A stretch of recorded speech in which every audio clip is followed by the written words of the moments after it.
Matthew chapter 24. And Jesus went out and departed from the temple, and his disciples came to him for to show him the buildings of the temple.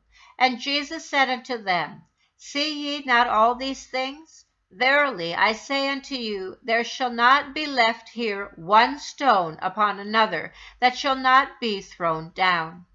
And as he sat upon the Mount of Olives, the disciples came unto him privately, saying, Tell us, when shall these things be? And what shall be the sign of thy coming, and of the end of the world? And Jesus answered and said unto them, Take heed that no man deceive you. For many shall come in my name, saying, I am Christ, and shall deceive many.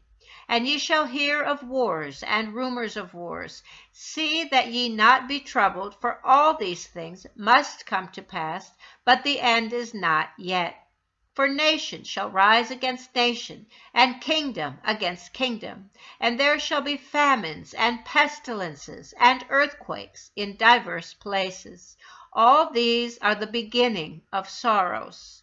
Then shall they deliver you up to be afflicted, and shall kill you, and ye shall be hated of all nations for my name's sake. And then shall many be offended, and shall betray one another, and shall hate one another. And many false prophets shall rise, and deceive many. And because iniquity shall abound, the love of many shall wax cold. But he that shall endure unto the end, the same shall be saved. And this gospel of the kingdom shall be preached in all the world for a witness unto all nations, and then shall the end come.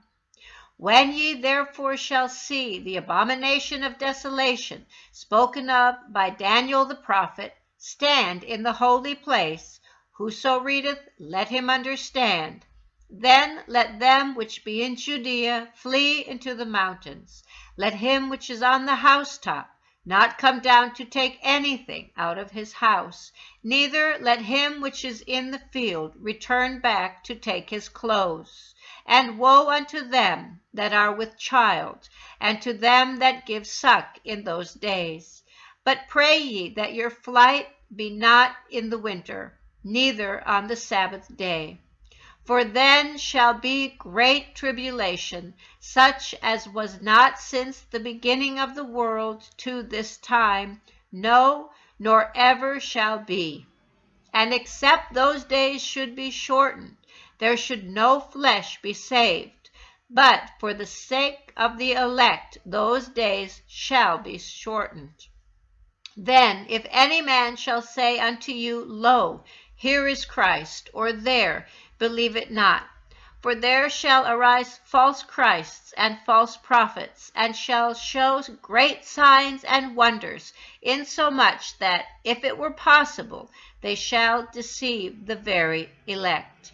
Behold, I have told you before.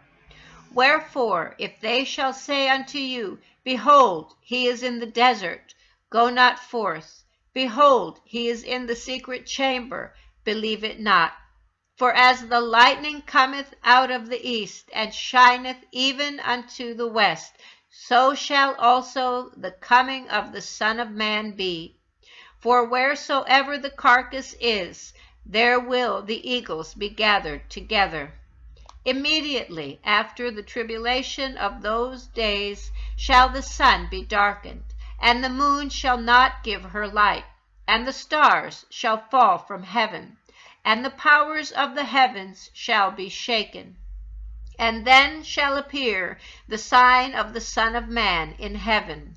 And then shall all the tribes of the earth mourn, and they shall see the Son of Man coming in the clouds of heaven with power and great glory. And he shall send his angels with a great sound of a trumpet, and they shall gather together his elect from the four winds, and from one end of heaven to the other.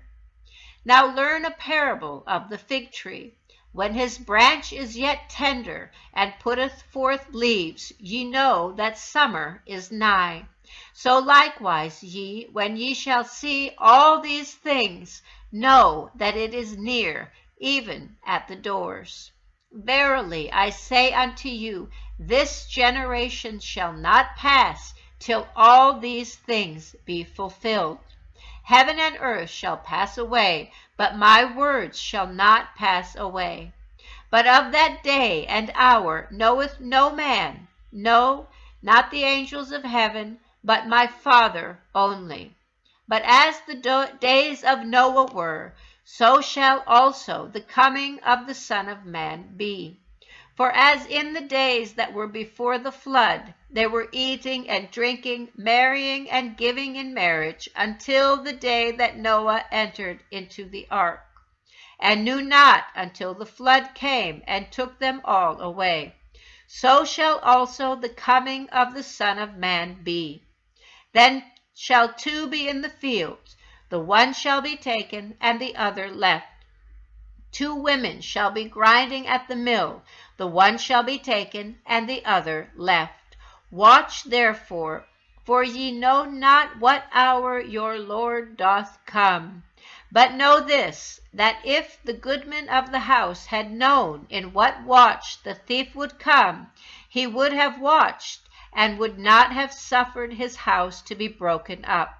Therefore be ye also ready, for in such an hour as ye think not, the Son of Man cometh. Who then is a faithful and wise servant, whom his Lord hath made ruler over his household, to give them meat in due season? Blessed is that servant, whom his Lord, when he cometh, shall find so doing. Verily I say unto you, that he shall make him ruler over all his goods.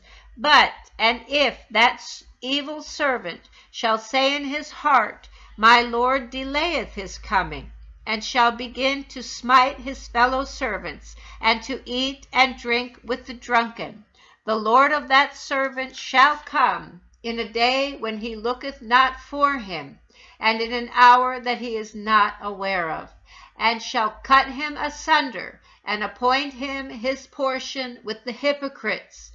There shall be weeping and gnashing of teeth. The Bible says, my king is the king of the Jews. He's the king of Israel. He's the king of righteousness. He's the king of the ages. He's the king of heaven. He's the king of glory. He's the king of kings. And he's the Lord of lords. That's my king. I wonder, do you know him? My king is a sovereign king. No means of measure can define his limitless love. He's enduringly strong. He's entirely sincere. He's eternally steadfast. He's immortally graceful. He's imperially powerful. He's impartially merciful. Do you know him? He's the greatest phenomenon that has ever crossed the horizon of this world. He's God's Son. He's a sinner's Savior. He's the centerpiece of civilization. He's unparalleled. He's unprecedented. He is the loftiest idea in literature. He's the highest personality in philosophy. He's the fundamental doctrine of true theology. He's the only one qualified to be an all-sufficient Savior. I wonder if you know him today. He supplies strength for the weak. He's available for the tempted and the tried. He sympathizes and he saves. He strengthens and sustains. He guards and he guides. He heals the sick. He cleanses the lepers. He forgives sinners. He discharges debtors. He delivers the captive. He defends the feeble. He blesses the young. He serves the unfortunate. He regards the aged. He rewards the diligent. And he purifies the meek. I wonder if you know him. He's the key to knowledge. He's the wellspring of wisdom. He's the doorway of deliverance. He's the pathway of peace. He's the roadway of righteousness. He's the highway of holiness. He's the gateway of glory. Do you know him? Well, his light is matchless. His goodness is limitless. His mercy is everlasting. His love never changes. His word is enough. His grace is sufficient. His reign is righteous. And his yoke is easy. And his burden is light. I wish I could describe him to you. He's indescribable. He's incomprehensible. He's invincible. He's irresistible. Well, you can't get him out of your mind. You can't get him off of your hand. You can't outlive him, and you can't live without him. Well, the Pharisees couldn't stand him, but they found out they couldn't stop him. Pilate couldn't find any fault in him. Herod couldn't kill him. Death couldn't handle him, and the grave couldn't